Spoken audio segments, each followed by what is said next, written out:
کپڑوں کا ڈھیر دھو کر وہ ابھی ابھی فارغ ہوئی تھی اور اب دھلے ہوئے کپڑے بالکونی میں پھیلا رہی تھی۔ اس کی نگاہ نیچے کھڑے ٹرک پر پڑی۔ اوہ، شاید نئے کرایہ دار آ گئے، اس نے سوچا اور مزید آگے جھک کر دیکھنے لگی۔ سامان تو بہت زبردست ہے، پیکنگ کے باوجود صاف پتہ چل رہا تھا کہ کیسی کوالٹی کا ہے۔ اتنے میں ایک عورت تیز تیز چلتی ہوئی آئی اور سامان اٹھاتے ہوئے مزدوروں سے کچھ کہنے لگی۔ شاید وہ کچھ ہدایات دے رہی تھی۔ پھر ابھی وہ ادھر ہی کھڑی تھی کہ ایک مرد بھی آ کر اس کے ساتھ کھڑا ہو گیا۔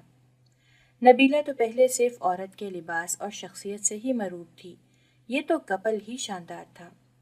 پھر مرد کی آواز آئی، آپ جب تک سامان سیٹ کروائیں میں کھانا لے کر آتا ہوں۔ جواب میں کچھ اس عورت نے بھی کہا تھا، مگر نبیلہ کی سمجھ میں نہیں آیا۔ وہ تو اس عورت کی شخصیت کے سحر میں گرفتار تھی۔ جدید ترین تراش خراش کا ڈارک پرپل سوٹ جس پر انتہائی نفیس کڑھائی کی گئی تھی، یقیناً کسی اچھی بوتیک سے لیا گیا تھا۔ کسی ایسی بوتیک سے کہ خود نبیلہ جس کے اندر سجے ہوئے خوبصورت جدید انداز کے ملبوسات کو صرف دیکھتی ہوئی گزر جاتی تھی۔ ان بڑے بڑے شیشوں کے اندر جانے کا وہ سوچ بھی نہیں سکتی تھی۔ اس کے متناسب قد و قامت اور بے حد گوری رنگت پر وہ سوٹ کس قدر جچ رہا تھا۔ خوبصورت بال لمبی مرمری گردن پر پڑے تھے۔ موٹی سی زنجیر میں پڑا لاکٹ اور کانوں کے ٹاپس ہل رہے تھے، اور وہ بھی صاف ظاہر تھا کہ قیمتی ہوں گے۔ اس عورت کے شوہر نے گاڑی موڑ کر مین طرف ڈالی تو نبیلہ جیسے ہوش میں آئی۔ اوہ، 12 بجنے والے ہیں، ابھی کھانا بھی نہ پکا۔ زبیر اور بچے آتے ہوں گے۔ کچن میں کام کرتے ہوئے بھی اس کا ذہن نئے کرایہ داروں کی طرف ہی تھا۔ اس نے سوچا کہ سب کاموں سے فارغ ہو کر وہ شام کو ان کی طرف ضرور جائے گی۔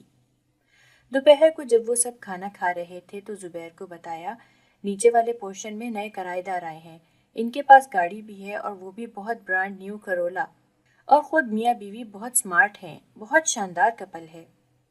زبیر نے مسکرا کر دیکھا، کیوں بھائی، کیا ہمارا کپل شاندار نہیں؟ ہمیں تو لوگ اب بھی خوبرو اور جوان ہی کہتے ہیں۔ وہ خود بھی مسکرا دی۔ سمارٹ تو زبیر بھی تھا، پر رنگ اب قدرے سانولا ہو گیا تھا، لیکن اگر وہ بھی قیمتی لباس زیب تن کر لے تو ویسا ہی شاندار بن سکتا ہے۔ مگر شام کو وہ دعوت پر چاندنے کے باوجود نہ جا سکی۔ زبیر کے کچھ دوست آ گئے تھے، پھر وہ کھانا کھا کر ہی گئے۔ زبیر نے تو کہا بھی، سنو تم کھانا زیادہ بنا لو اور نئے پڑوسیوں کے گھر بھی بھیج دو، آج ہی تو نئے گھر میں شفٹ ہوئے ہیں، بھلا ابھی سے گھر میں پکانے کا کیا انتظام ہوگا؟ مگر اس نے بہانہ کر دیا کہ گوشت مرغی کم ہے، تبھی زیادہ لوگوں کا کھانا نہیں بن سکتا، جبکہ حقیقت یہ تھی کہ وہ ان پڑوسیوں سے مرعوب تھی، ان کے قیمتی ساز و سامان اور شاہانہ کروفر سے۔ وہ سوچ رہی تھی، میں بھلا ان کی پسند کا کھانا کیسے بھیج سکتی ہوں؟ سادہ سا کھانا بھلا ان کے شایان شان ہو سکتا ہے؟ اگلے 2 دن پھر ایسی مصروفیت رہی کہ وہ نیچے نہ جا سکی۔ اگلے روز اس نے صبح سے تہیہ کر لیا کہ آج چاہے کچھ بھی ہو وہ ضرور جائے گی۔ دوپہر کے کھانے کے برتن بھی دھو لیے، کچن صاف کر لیا، رات کے کھانے کے لیے دال بھی پکا لی تھی، سوچا رات کو چاول ابال لوں گی۔ وہ خود کمرے میں آ کر الماری کھول کر کھڑی ہو گئی اور کپڑوں کا جائزہ لینے لگی۔ کوئی سوٹ نگاہوں میں جچ ہی نہیں رہا تھا، کوئی کم قیمت تھا تو کسی کا فیشن ختم ہو چکا تھا، کسی کا رنگ اچھا نہ تھا۔ آخر کار ایک سوٹ نکال ہی لیا۔ یہ سوٹ اس نے پچھلی عید پر بنوایا تھا۔ ڈارک گرے کلر کے سوٹ پر آف وائٹ دھاگے سے کڑھائی کی گئی تھی۔ اب مسئلہ جیولری کا تھا۔ اس کے جہیز بری کے 2 سیٹ تھے، وہ تو ہرگز روزمرہ کے استعمال کے نہ تھے۔ 6 چوڑیاں تھیں جو اس نے پہن لی، ایک ہی بالیاں تھیں جو رنمائی کے پیسوں سے اس نے بنوائی تھیں، اور پتلی سی طلائی زنجیر جس میں اس کے نام کا پینڈنٹ تھا، جو اسے زبیر نے رونمائی کا تحفہ دیا تھا۔ نبیلہ کا دل بجھ کر رہ گیا۔ شادی کو 12-13 سال ہو چکے تھے اور وہ ایک چھلا تک نہ بنا سکی تھی۔ شادی کی 1 ہی سال بعد عمران پیدا ہوا، پھر زارا اور پھر وقاص۔ زبیر کی تنخواہ کوئی اتنی کم تو نہ تھی، مگر بڑھتی ہوئی مہنگائی، پھر بچوں کے اخراجات، اور اب تو تینوں بچے ہی اسکول جاتے تھے۔ بے شک ابھی چھوٹی کلاسز تھیں مگر اخراجات تو تھے۔ تو پھر وہ لوگ پہلے تو زبیر کے والدین کے ساتھ رہتے تھے تو کم سے کم کرائے کی بچت تو ہو ہی جاتی تھی۔ جب زبیر کے دونوں بھائیوں کی شادیاں ہو گئیں اور ان کے بھی بچے ہو گئے تو زبیر کے والد نے انہیں الگ گھر لینے کو کہا۔ کیونکہ ان کے خیال میں صرف زبیر کی تنخواہ ہی ذرا زیادہ تھی اور وہ کرایہ افورڈ کر سکتا تھا۔ چنانچہ اس فلیٹ میں شفٹ ہونے پر ان کے گھر بار کے اخراجات میں اضافہ ہو گیا تھا، اور جو پہلے بچت ہو جاتی تھی اب اس سے بھی ہاتھ دھونے پڑے تھے، اور کھینچ تان کر وہ کچھ رقم پس انداز کرتی بھی تو اچانک کوئی نہ کوئی ایسا خرچہ آ پڑتا کہ سب پونجی خرچ ہو جاتی۔ کتنے سالوں سے وہ ٹاپس بنوانے کا سوچ رہی تھی، مگر آج تک یہ خواہش پوری نہ ہو سکی تھی۔ وہ چپکے سے آ کر بیڈ کے ایک طرف لیٹ گئی۔ دوسری طرف لیٹے زبیر نے، جو کافی دیر سے اسے دیکھ رہا تھا، کروٹ بدل کر پوچھا، ہو گئی تیاری؟ جانا نہیں ہے؟ لیٹ کیوں ہو گئی ہو؟ تیاری کیا خاک ہوئی ہے؟ 1000 بار کے بنے ہوئے کپڑے ہیں اور وہی گھسی ہوئی جیولری۔ میں نے کون سا کوئی بڑی وارڈروب میں سے انتخاب کرنا تھا؟ جو ذرا بہتر جوڑا تھا نکال لیا ہے۔ کتنی دیر خود ہی جل بھن رہی تھی، زبیر کا پوچھنا غضب ہو گیا۔ بیلا دوسروں کی آسائشات اور کروفر سے اس طرح مروب ہونا کہ خود کو کمتر محسوس کرنے لگو، بچوں جیسی حرکت ہے۔ دیکھو میں کوشش کر رہا ہوں، ایک اور جاب کی آفر آئی ہے، اگر وہاں سلیکشن ہو گیا تو تنخواہ میں پورے 5000 کا اضافہ ہو جائے گا، مگر پلیز تم یوں نہ کرو کہ مجھے عجیب سا محسوس ہونے لگے۔ زبیر کا لہجہ حسب معمول نرم ہی تھا، وہ بھی شرمندہ ہو گئی۔ سوری زبیر، دراصل ابھی دوپہر ہی ہے، عصر کی نماز کے بعد جاؤں گی۔ پھر اس کی آنکھ لگ گئی تھی۔ زبیر نے ہی اسے اٹھایا۔ اٹھو یار، تم نے تو پڑوسیوں کے گھر بھی جانا ہے اور نماز کو دیر ہو رہی ہے۔ بچوں کو زبیر نے ہی ہوم ورک کے لیے بٹھایا ہوا تھا، خود اس نے جلدی جلدی نماز پڑھی اور چائے کا کپ زبیر کے سامنے لا کر رکھا اور خود تیار ہونے لگی۔ نیچے والا پورشن اوپر کے مقابلے میں زیادہ کشادہ اور اچھا بنا ہوا تھا۔ نبیلہ کو ویسے بھی یہ حصہ بہت پسند تھا، مگر اس کا کرایہ کافی زیادہ تھا، جو کہ وہ لوگ تو افورڈ نہیں کر سکتے تھے۔ اور آج تو اس گھر کی شان ہی الگ تھی۔ قیمتی اور سٹائلش فرنیچر، وال ٹو وال کارپیٹس، خوبصورت ڈیکوریشن پیسز سے سجا ہوا یہ گھر جنت فرزی کا نمونہ لگ رہا تھا۔ ایک ملازمہ نے اسے ڈرائنگ روم میں بٹھایا تھا اور خود وہ بیگم صاحبہ کو اطلاع دینے گئی تھی۔ تھوڑی دیر کے بعد وہ حسین اور طرح دار عورت اس کے سامنے تھی۔ براؤن اور پیچ کے کمبینیشن کا سوٹ پہنے متناسب جیولری کے ساتھ وہ آج بھی بے پناہ جچ رہی تھی۔ وہ اچھے طریقے سے مسکرا کر ملی۔ آپ شاید اوپر والے گھر سے آئی ہیں؟ نبیلہ کچھ نروس سی ہو رہی تھی۔ جی جی، آپ لوگ آئے ہیں، مجھے آپ سے ملنے کا اشتیاق تھا، گھر کی مصروفیات کے باعث پہلے آ نہ سکی۔ کچھ دیر میں ملازم سجی سجائی ٹرالی لے کر آ چکا تھا۔ بے شمار لوازمات نفیس ترین کراکری میں سجے ہوئے تھے۔ وہ اپنے ہاتھ سے ایک ایک چیز نبیلہ کو سرو کرنے لگی۔ آپ پلیز لیں نا، تکلف مت کریں، اب تو ہم پڑوسی ہیں۔ ارے ہاں، آپ کا نام تو میں نے پوچھا ہی نہیں، ویسے مجھے سارا وقار کہتے ہیں۔ وہ مسکرائی اور خوبصورت موتیوں کی قطار جیسے ایک لمحے کو چمک کر پھر اوجھل ہو گئی۔ نبیلہ اس کے حسین چہرے پر نگاہ جمائے بیٹھی تھی۔ سارا بے پناہ دولت اور حسن کے باوجود بے حد اچھی طبیعت کی مالک تھی، کسی قسم کا نخرہ غرور سرے سے موجود ہی نہیں۔ تھوڑی دیر کی گفتگو کے بعد نبیلہ اپنی کم مائگی کے احساس پر قابو پا چکی تھی اور اب قدرے بے تکلفی سے بات کر رہی تھی۔ گھنٹہ بھر کے بعد جب وہ اوپر اپنے گھر آئی تو کپڑے چینج کرتے ہوئے ایک بار پھر اس کی نگاہ اپنے کپڑوں پر پڑی۔ سارا کے مقابلے میں اس کا لباس کس قدر سستا اور معمولی لگ رہا تھا۔ مغرب کی نماز کو دیر ہو رہی تھی۔ چہرے پر پانی ڈالتے ہوئے اس نے غور سے خود کو دیکھا۔ عام سی شکل و صورت جو شادی کے وقت پھر بھی کچھ پر رونق تھی، اب تو گھر کے بکھیڑوں اور بچوں میں الجھ کر وہ جیسے خود سے بے خبر ہو گئی تھی۔ پارلر جانے کی تو ہمت ہی نہ پڑتی تھی، کیسی روکھی اور بدرنگ ہو رہی تھی چہرے کی جلد۔ اس کی نگاہوں میں سارا کا چمکتا چہرہ جو آ گیا، صاف ستھرے نرم ملائم گلابی گلابی ہاتھ جو ڈائمنڈ رنگز سے سجے ہوئے تھے، اور خود نبیلہ کے ہاتھ بھی اگرچہ شادی سے پہلے کافی خوبصورت ہوتے تھے، مگر اب گھر والوں کے کپڑے دھوتے، برتن مانجتے کیسے بوڑھوں کی طرح لگ رہے تھے۔ باہر سے زبیر کی آواز آئی، کیا کر رہی ہو بھئی، نماز کو دیر ہو رہی ہے۔ وہ جیسے نیند سے بیدار ہو گئی تھی، جلدی جلدی وضو مکمل کیا اور باہر آ کر نماز پڑھنے لگی۔ وہ اگرچہ کوئی نوعمر لڑکی نہیں تھی، نہ ہی پہلے کبھی اس قدر اپنی کم مائگی کا احساس ہوا تھا، اور نہ ہی کبھی اس نے یوں کسی دوسرے کو دیکھ کر اس جیسا بننے کا خواب دیکھا تھا۔ مگر پتہ نہیں سارا کی شخصیت میں کیا جادو تھا کہ اس کی وہ تمام ناآسودہ خواہشات جنہیں وہ کب کا دفن کر چکی تھی،